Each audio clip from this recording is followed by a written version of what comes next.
Deus seja louvado porque ainda estamos aqui para mais um pouco, ainda cabe mais da palavra de Deus no seu coração? Amém. Abra sua Bíblia no livro de 1 Coríntios, capítulo 15.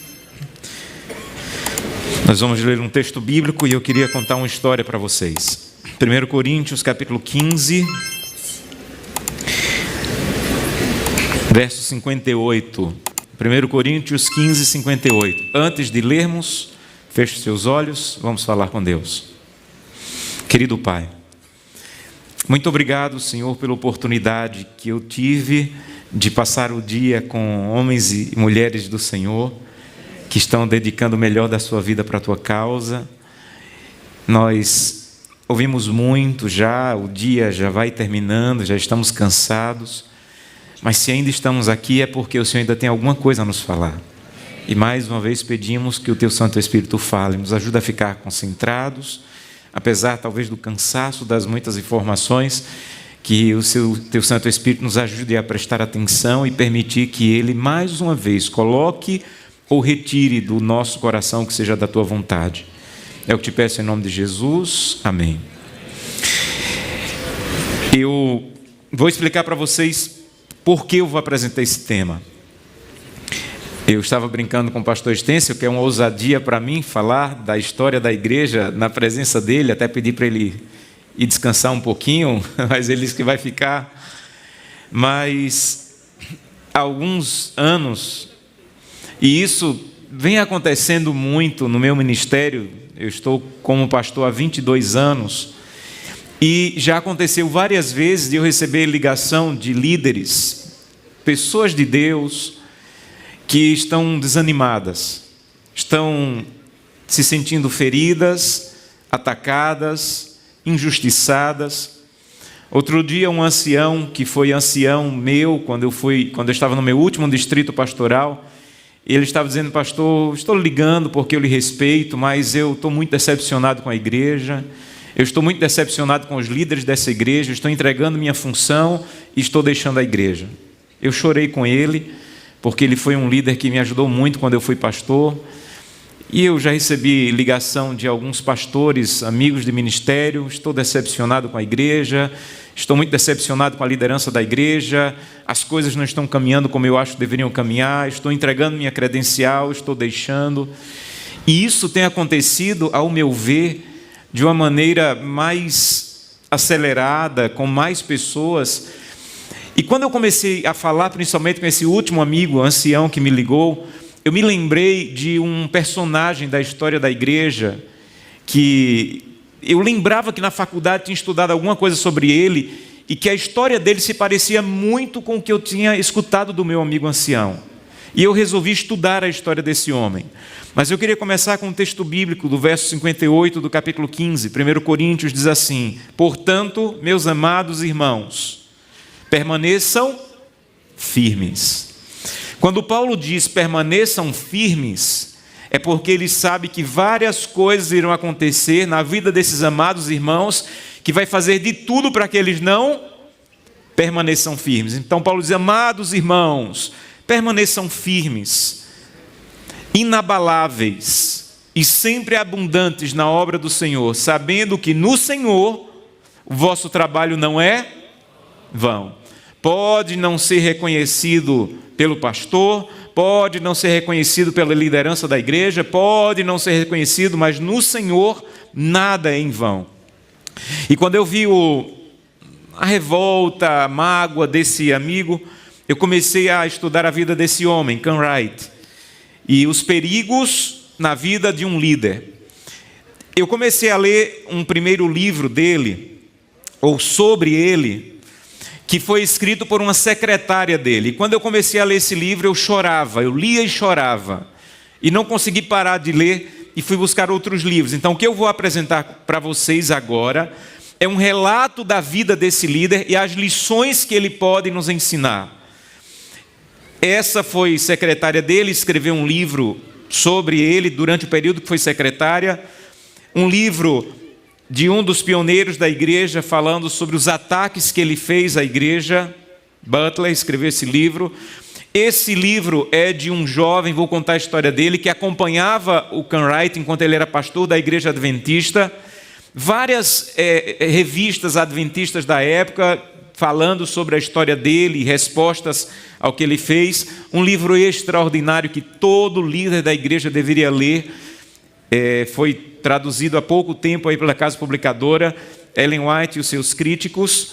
E testemunhos para a igreja, porque muitos dos testemunhos que você lê nos testemunhos para a igreja foi Ellen White escrevendo para ele e para a esposa, para o Cartwright e para a esposa. Então, esse líder, esse homem, ele é considerado por alguns como o maior opositor ao adventismo. O pastor Stenzel me disse que o considera como o pai de todos os críticos da igreja. O pai de todos os críticos da igreja. Ele escreveu 2 livros contra a denominação. O primeiro se chama Adventismo do Sétimo Dia Renunciado, saiu em 1889. E o segundo era sobre Ellen White, criticando Ellen White, e foi publicado após a morte dele, em 1919. Ele foi adventista do sétimo dia por 28 anos e foi pastor ordenado da igreja por 22 anos, servindo principalmente como evangelista. Depois ele foi membro, saiu da igreja adventista, foi para a igreja batista por 32 anos, serviu como pastor de 2 igrejas, mas por apenas 15 meses, e outra por 2 anos e meio. Ele nasceu em 1840, o terceiro filho de um casal, Irã e Loreta. Aos 16 anos ele foi batizado na igreja metodista, e com 19 anos ele foi morar na casa de um tio, em Nova York, na cidade de Albion. E quando ele estava ali trabalhando no campo, plantando milho, ele conheceu um pastor adventista. Naquela época os pastores não eram pagos até esse momento, então os pastores tinham que trabalhar em outras coisas, não podiam se dedicar exclusivamente, como Deus revelou depois que deveria ser. E ele estava trabalhando num campo de milho e conheceu esse pastor adventista, pastor Crowell. E ele começou a falar para o jovem Cartwright sobre as verdades da palavra de Deus. Isso tocou profundamente Cartwright, até que um dia esse pastor, que era vizinho dele, disse para ele que viria um pregador pregar na cidade de Albion. E a notícia que saiu na revista adventista da época foi essa aqui: se a providência permitir, nos encontraremos com os irmãos no oeste de Nova York nos dias 20 e 21 de agosto. A tenda será armada na fazenda do irmão Blackland, 5 milhas a norte de Albion. Assinado Tiago White. Tiago White ia pregar numa campal, na cidade onde Cartwright estava. E ele era uma das pessoas que estava nessa campal e ouviu de maneira muito atenta a pregação de Tiago White e foi profundamente tocado. Voltou para casa, procurou o pastor que havia começado a falar da Bíblia para ele, e ele disse assim: olha, eu quero conhecer mais dessa verdade. E durante um longo período de estudos bíblicos, ele decidiu que a verdade da palavra de Deus estava sendo defendida pelos adventistas. E ele foi batizado e sentiu um forte chamado para seguir a igreja, para servir a igreja como pastor.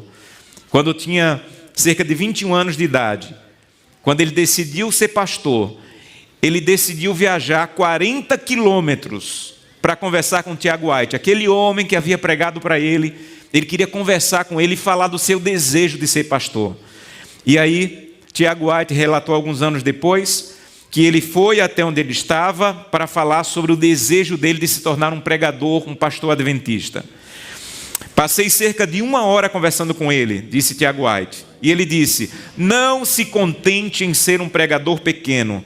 Vá ao campo com o peso da obra sobre você, com princípios firmes, mantenha a sua posição.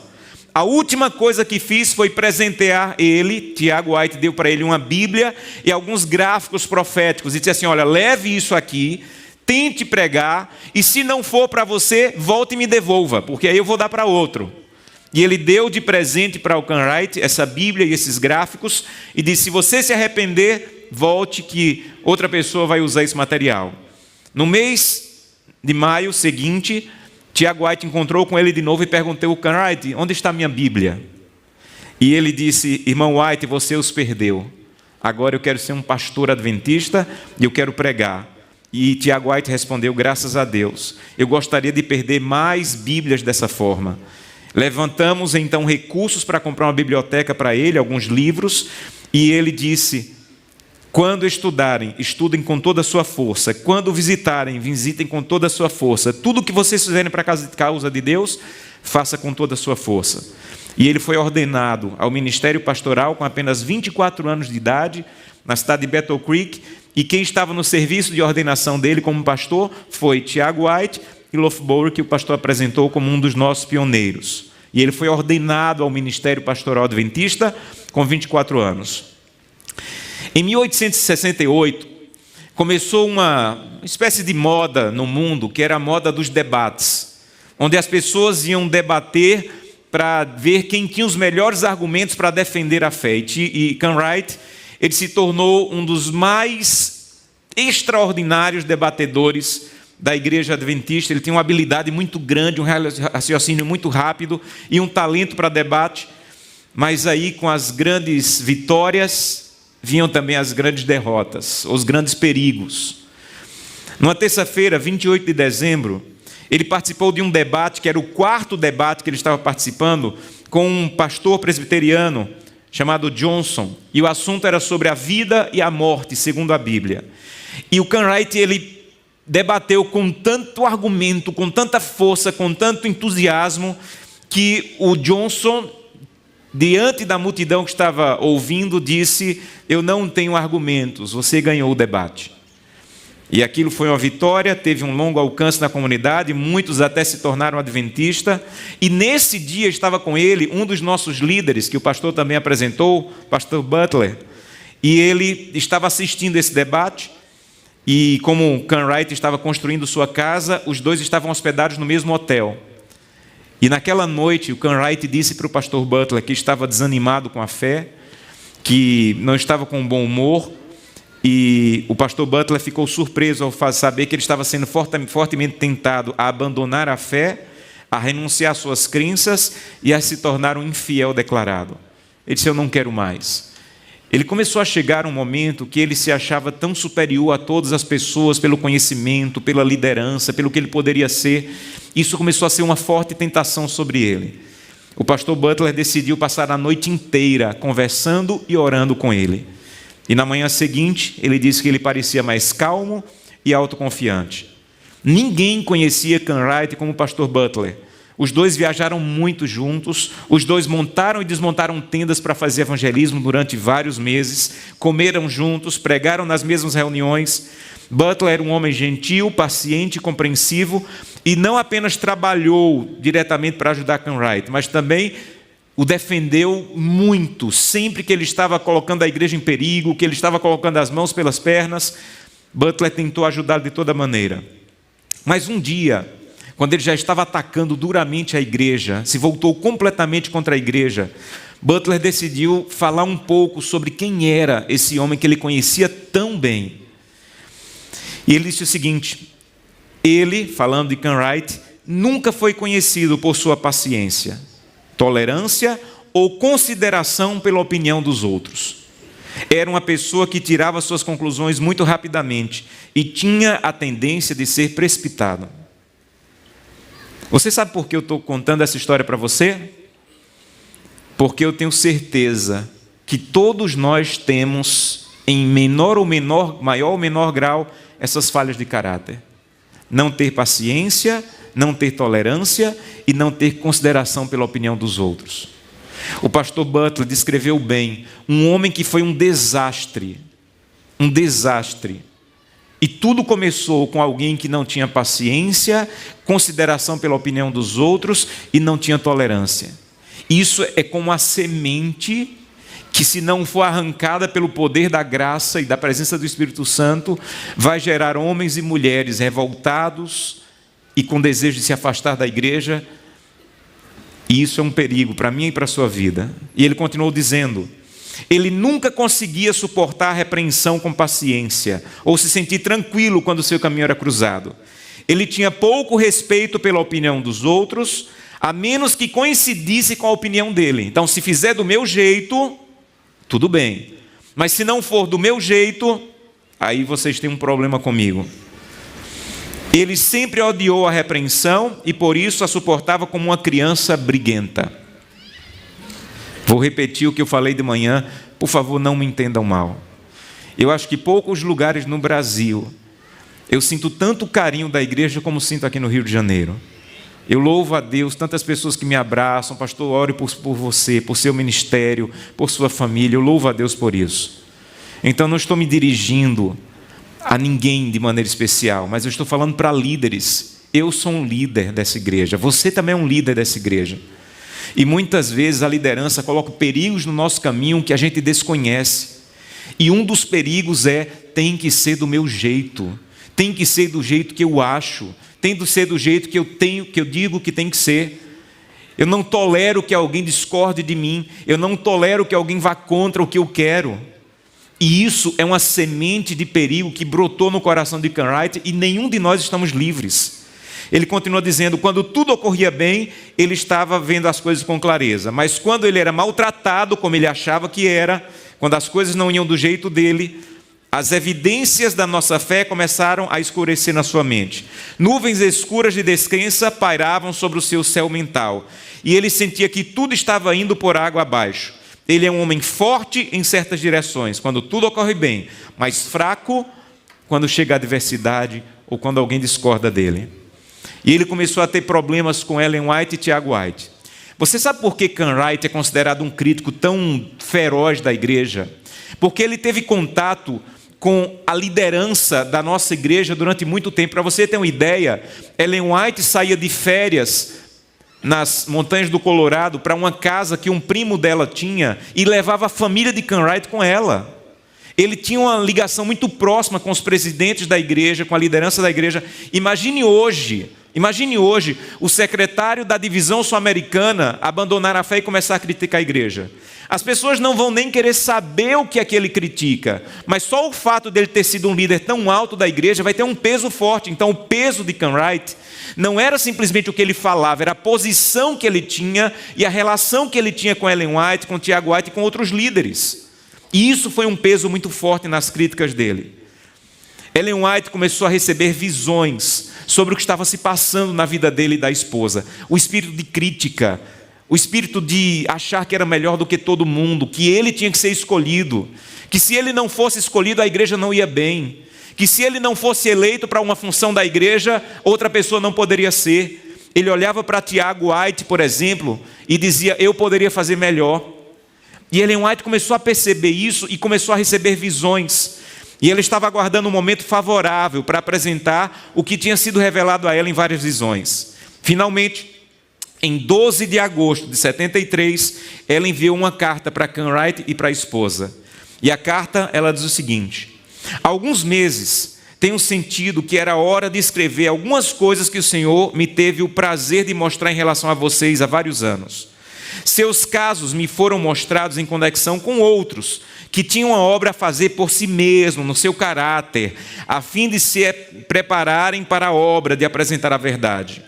Vocês têm algumas falhas de caráter e é muito importante que você a corrija. Se você negligenciar, se dar ao trabalho de resolutamente, seriamente enfrentar essas falhas de caráter, vocês irão prejudicar não apenas a vocês mesmos, mas a causa de Deus. E vocês vão se separar da obra de pregar a verdade que vocês amam. Aí ela continuou dizendo: quando começou o trabalho na causa de Deus, você era mais humilde, você era mais disposto a ser aconselhado, você era disposto a ser instruído. Mas quando você começou a ter sucesso, quando você começou a ser reconhecido como um bom líder e começou a ser eleito e reeleito, você se tornou autoconfiante e você não foi mais humilde, você se tornou independente. Ao considerar a obra do irmão e da irmã White, você começou a pensar que você poderia fazer melhor do que eles. E você começou a pensar, porque Deus lhe concedera certo sucesso, você começou a colocar a sua curta experiência e os trabalhos no mesmo nível dos trabalhos do irmão White, se lisonjeando de que se você estivesse no lugar dele, faria muito melhor. Você começou a se engrandecer aos seus próprios olhos. A razão por que vocês dois estão tão prontos para questionar, ela está falando dele e da esposa, a razão por que vocês dois estão tão prontos para questionar e conjecturar quanto ao trabalho do irmão White, é porque vocês sabem pouco a respeito do trabalho deles. Vocês têm poucos fardos reais, Vocês pesam sobre vocês. Vocês têm pouca ansiedade pela causa de Deus, como tem Ele e os líderes.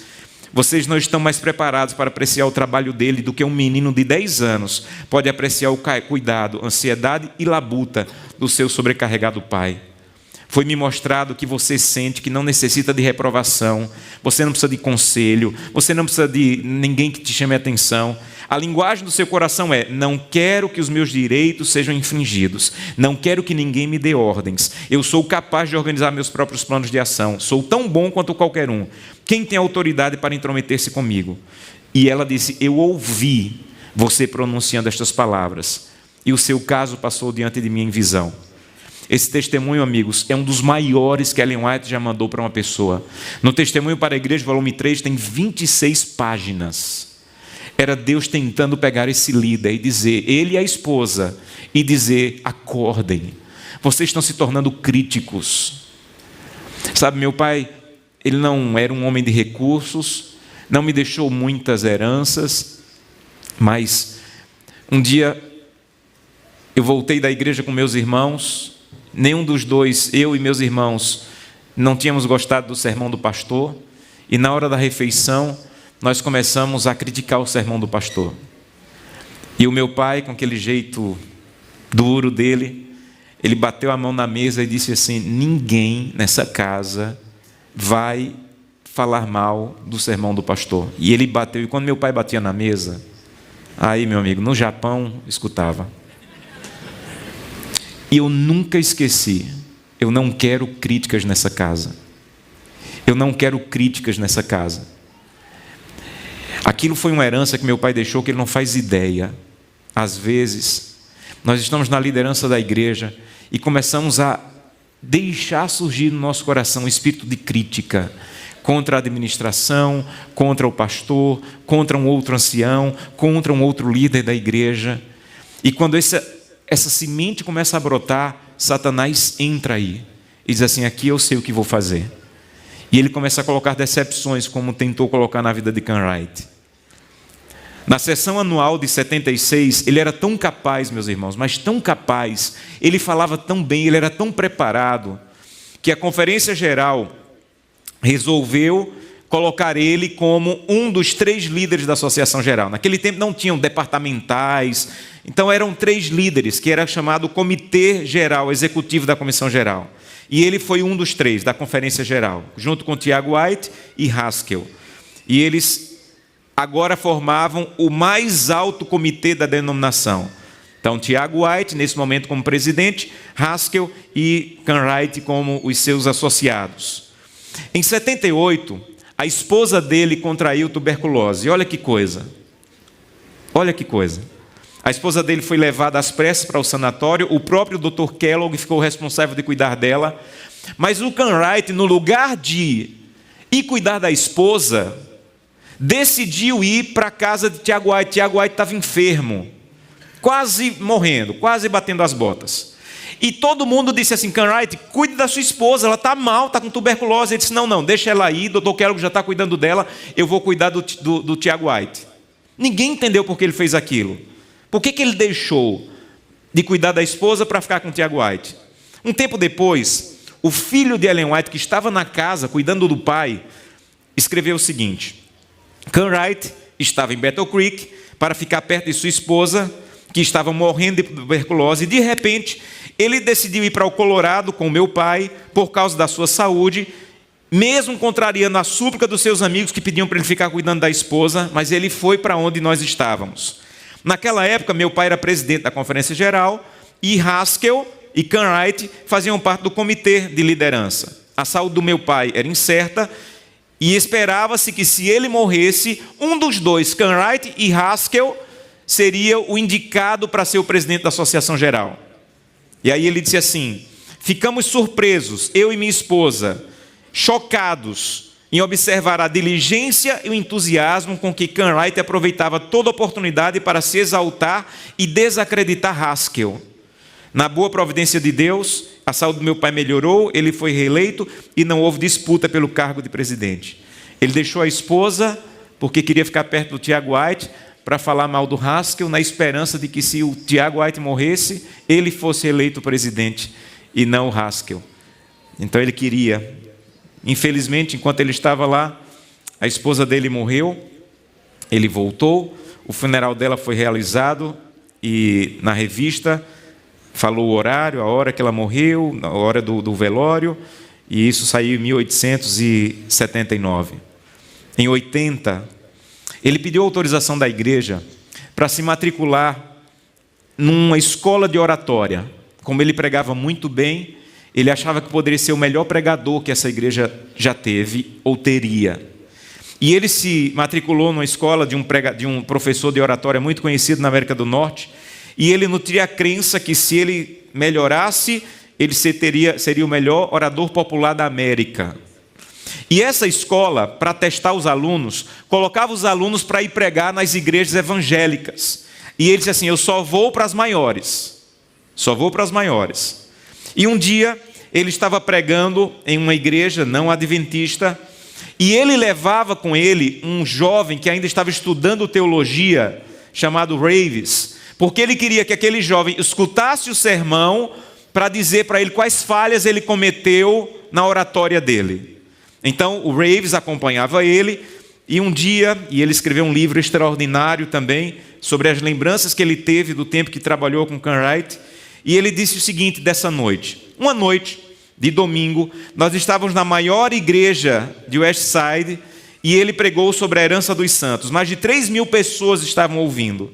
Eu sentei na galeria, bem em frente a ele, para ver cada gesto, cada tom de voz, para depois falar para ele das falhas.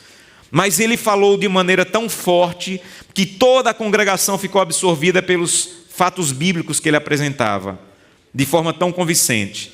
E eu não consegui prestar atenção nas falhas, mas apenas na mensagem que estava falando. Depois da bênção, eu não consegui chegar perto dele por mais de meia hora, porque a multidão o cercava, elogiando, agradecendo, dizendo que o discurso dele foi magistral. Por todos os lados eu podia ouvir as pessoas dizendo que aquele era o sermão mais maravilhoso que elas já tinham ouvido. Aí olha o que o Raves falou: eu sabia que não era a oratória, mas a verdade bíblica apresentada com clareza, que havia atraído as pessoas. Não tem a ver com você. Tem a ver com a fé que nós defendemos, que é bíblica, é poderosa. Então, isso causou uma impressão muito grande, porque eu vi que estava na verdade e não no orador. Depois de muito tempo, nós fomos para um parque que tinha ali perto, e ficamos ali porque ele queria ouvir as minhas críticas. E eu disse: Cartwright, eu não tenho crítica nenhuma. E confessei para ele que eu fiquei tão absorvido com o que ele havia pregado, que eu não conseguia anotar as críticas, porque o tema havia atraído muito, tinha sido apresentado de maneira muito eloquente.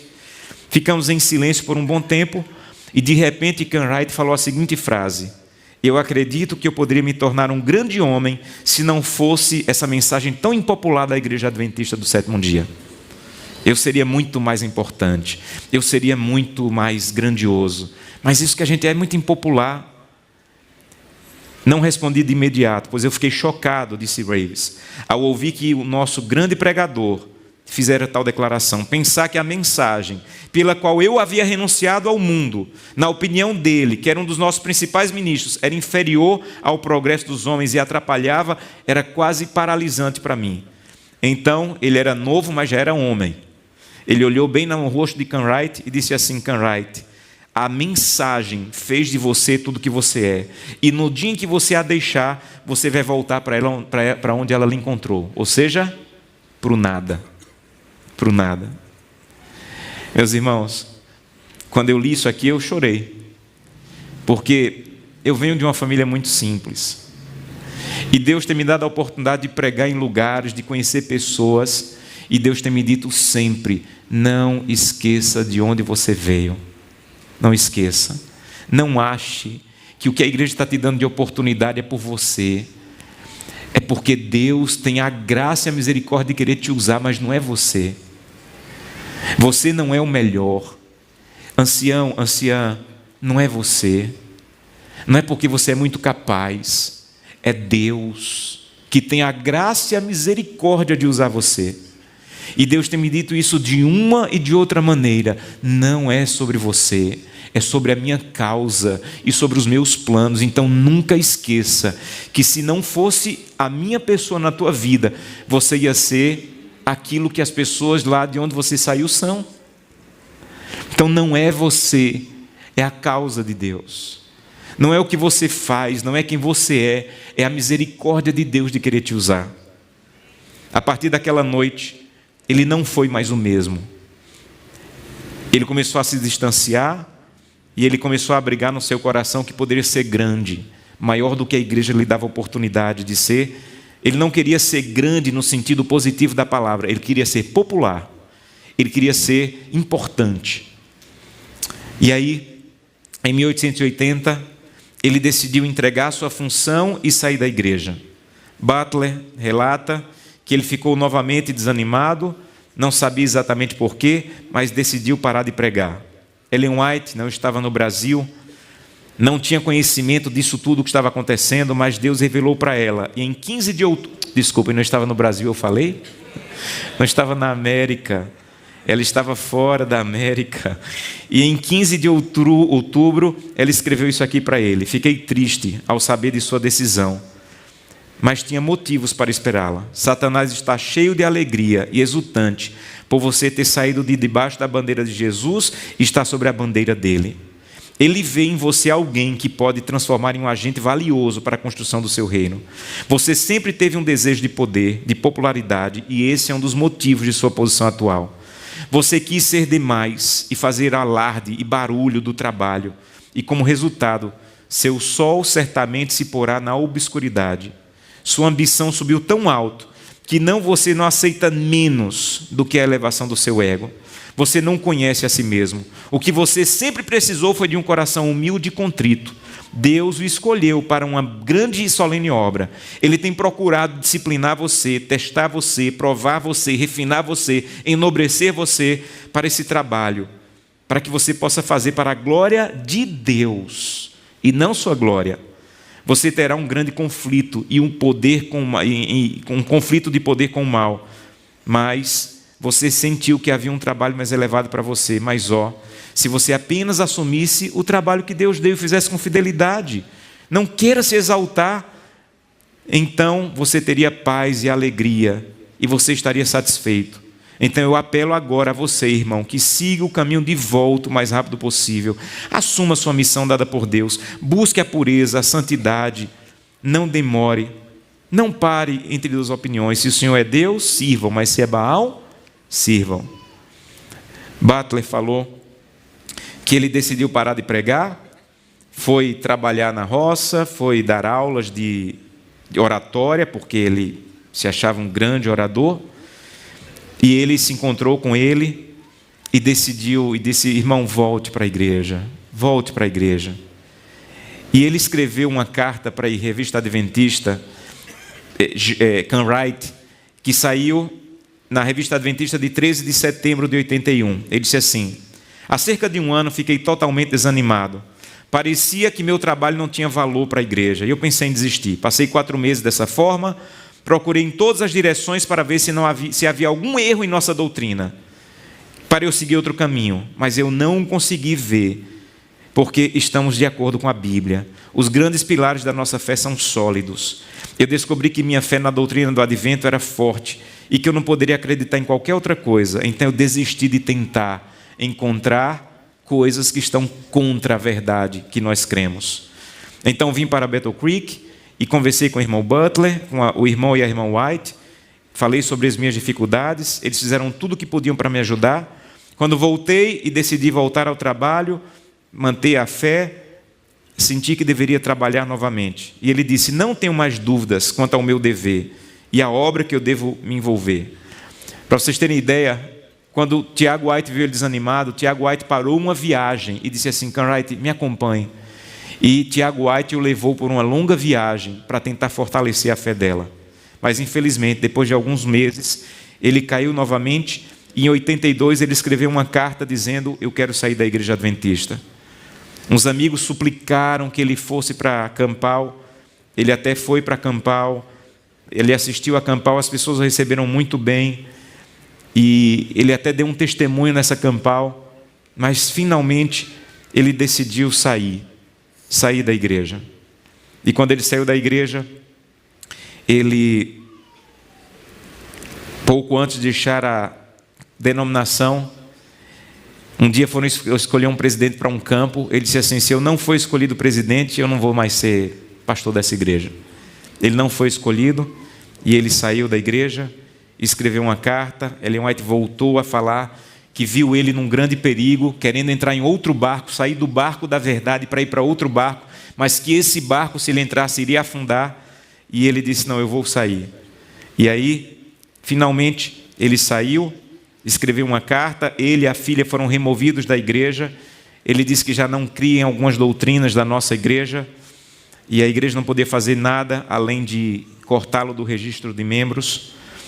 E aí ele decidiu ser pastor da igreja batista.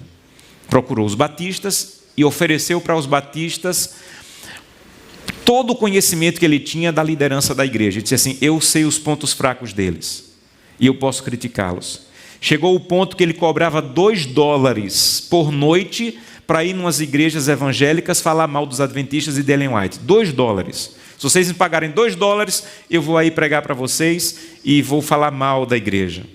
E assim ele fez. Foi pastor na igreja batista por um pequeno período, como eu falei no começo, mas ele queria impor algumas coisas e a igreja não aceitou. Para você ter ideia, a última congregação batista que ele pastoreou, ele recebeu com 200 membros. Quando ele saiu, só tinha 25.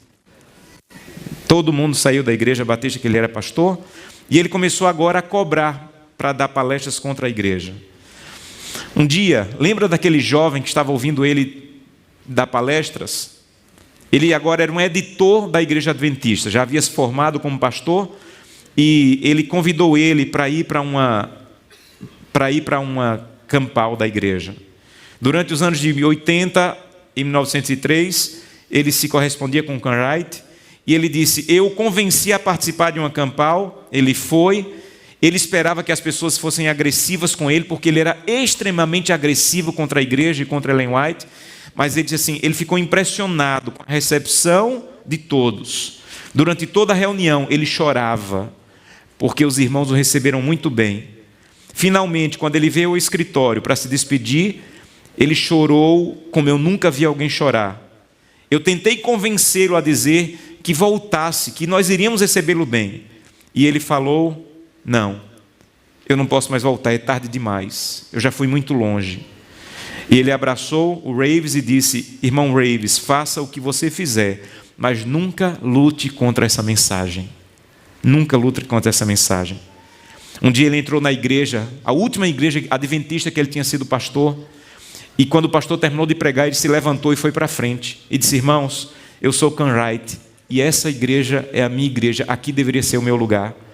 E disse que ele chorava tanto, meus irmãos, tanto, que todo mundo saiu da igreja e ele permaneceu no primeiro banco chorando. E o pastor disse assim: irmão Cartwright, se é assim que você se sente, volte. E ele disse: não, pastor, eu não posso, eu já fui longe demais. E ficou sentado no banco da igreja chorando até que a última pessoa saiu da igreja. Ele não tinha mais, ninguém queria mais ouvi-lo falar mal da igreja, ninguém queria mais pagá-lo. E ele começou a vender livros. Sabe que livros ele começou a vender? Os livros da igreja. Ele batia nas portas das pessoas para se manter, para vender os livros. E um dia ele foi vender um livro do filho de Ellen White.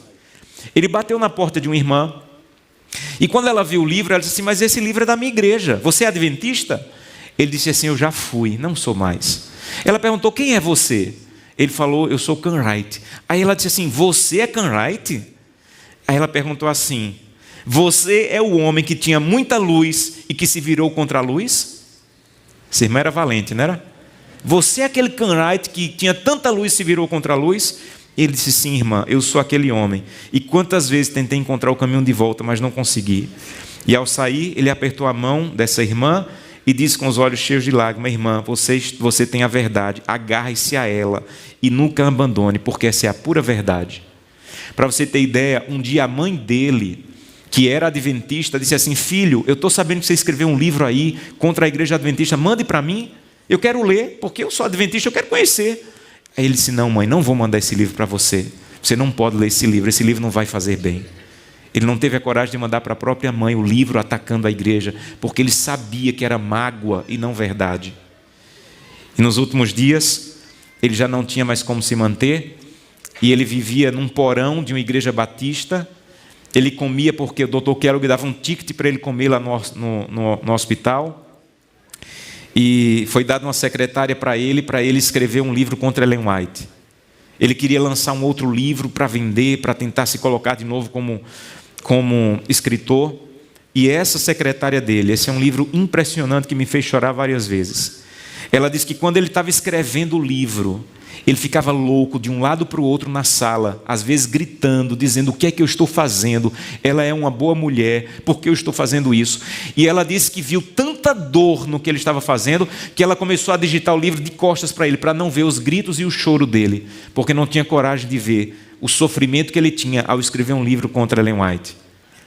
Durante aquele período, Ellen White morreu, o irmão dele era adventista, e eles foram no funeral.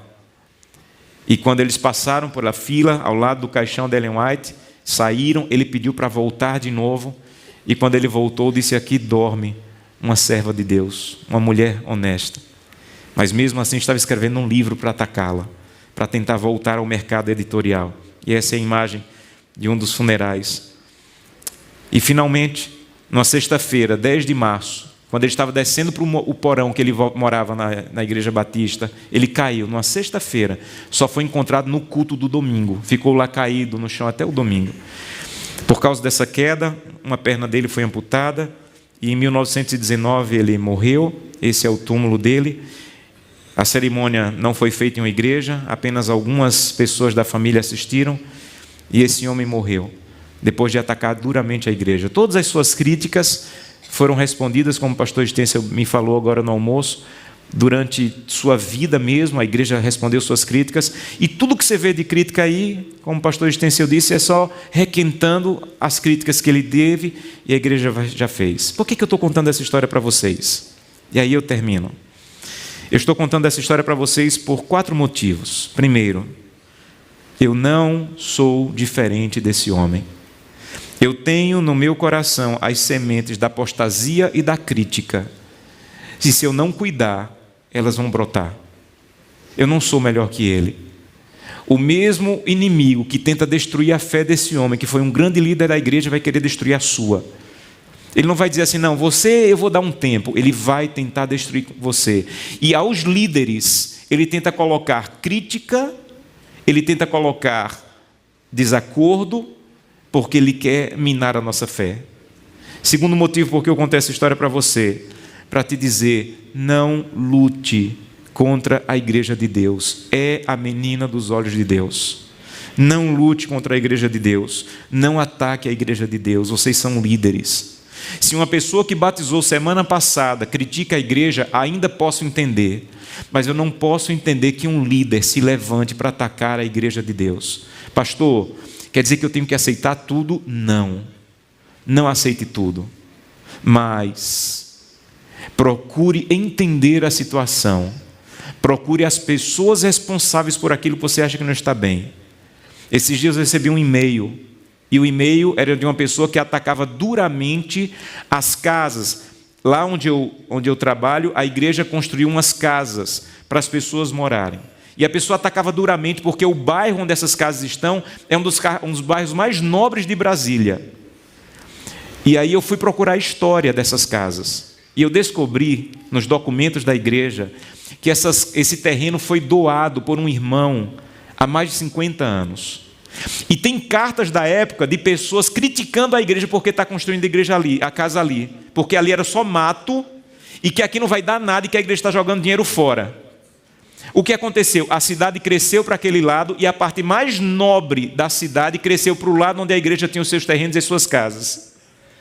E eu mandei essa resposta para ele: irmão, esse terreno foi doado. Na época que foi construído, isso aqui não era nada, era um mato.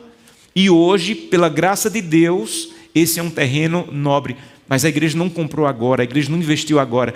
E ele me disse: pastor, primeiro eu não achava que você ia responder. Segundo, eu peço perdão porque eu critiquei sem saber a história. Não há nenhum problema você perguntar, mas não abrigue um espírito crítico contra a igreja de Deus, contra a liderança da igreja de Deus. Deus está guiando sua igreja e vai guiar até o final, apesar do pastor Josanã estar nela. Último ponto. A igreja, a história de Ken Wright me ensinou, a igreja vai continuar sem mim. A igreja vai continuar sem mim, porque é a igreja de Deus. Se você decidir que não quer mais, se você decidir que não vai ser mais fiel nos dízimos, se você decidir que não vai mais ser líder dessa igreja, a igreja vai continuar sem mim. Mas eu preciso dessa igreja. Ela tem sido uma bênção na minha vida. Muito do que eu tenho vivido no meu casamento e com os meus filhos é pelas bênçãos que essa igreja tem dado por mim. Por isso eu quero permanecer nessa igreja até o final. Pastor, mas tem muito erro, pastor. Pastor, mas tem muita coisa que não devia acontecer. Eu sei, eu concordo com você. Mas imagine que essa igreja, a organização dessa igreja é um vidro de um perfume. Esse vidro está meio trincado, está sujo, ele está arranhado, está sem rótulo, mas dentro desse vidro, essa organização é o vidro que Deus usa para conservar o perfume que está dentro, que é o povo de Deus. Aí você diz, não, eu não quero a organização da igreja, eu sou contra a organização da igreja, vou jogar fora. Aí você vai jogar o vidro com o perfume junto. Não faça isso. Deus tem usado a organização dessa igreja para nos manter unidos, para manter a igreja avançando e fazendo um trabalho grandioso. Agora, quando Jesus voltar, meu irmão, aí Jesus vai tirar só o perfume, não vai mais precisar da organização. Mas até Jesus voltar, eu preciso do vidro e do perfume, porque Deus tem usado essa organização para manter o seu perfume, o seu povo unido. Ellen White diz que a organização da igreja, a igreja de Deus, é uma caixa de joias que Deus usa para manter as suas joias preciosas guardadas até que Ele venha e nos leve para o céu. Eu não sei que momentos você está vivendo, eu não sei quanto você já se decepcionou com a igreja, mas eu trouxe a história desse homem para dizer: ninguém que se levante contra a causa de Deus pode prosperar, porque a causa é de Deus. A igreja fez muito para trazer Ken Wright de volta, ele não quis. E terminou como Ellen White previu, na obscuridade, porque pulou de navio. Não pule de navio. Permaneça dando o seu melhor, porque como eu comecei lendo em Coríntios, permanecer firme na fé, porque no Senhor a sua obra não é em vão. Que Deus te abençoe. Feche seus olhos, vamos falar com Deus. Querido e eterno Pai, obrigado pela oportunidade de compartilhar essa história que me tocou profundamente. Muito disso porque eu me vi muito nesse homem e tenho clamado a Deus, Santo Deus, me mantenha humilde, não me deixe pensar que o que a igreja tem me dado de oportunidade de servir é por mim, por minha capacidade. Não é, é Deus. E no dia que eu perder esse contato com Deus e achar que sou maior, mais importante do que a igreja, eu vou me perder. E eu não quero isso, Santo Deus. Eu imagino que existem líderes aqui que enfrentam seus embates na igreja, talvez com o seu pastor, talvez com outras pessoas da liderança. Ajuda-nos a ter um espírito humilde, a não querer sempre ser o último a dar opinião, a que a minha opinião tem que ser ouvida sempre, que eu possa humildemente ouvir as pessoas, que eu possa humildemente aprender com outras pessoas, que eu não venha achar que pelo tempo que eu tenho de liderança, a igreja depende de mim. Eu dependo de Deus e dessa igreja. Que possamos manter humildes para que tenhamos uma vida útil para a Tua causa e sejamos uma bênção na Tua causa, e que ao final eu possa dizer: eu não fiz nada, tudo foi Deus através de mim, porque não sou eu, é Deus.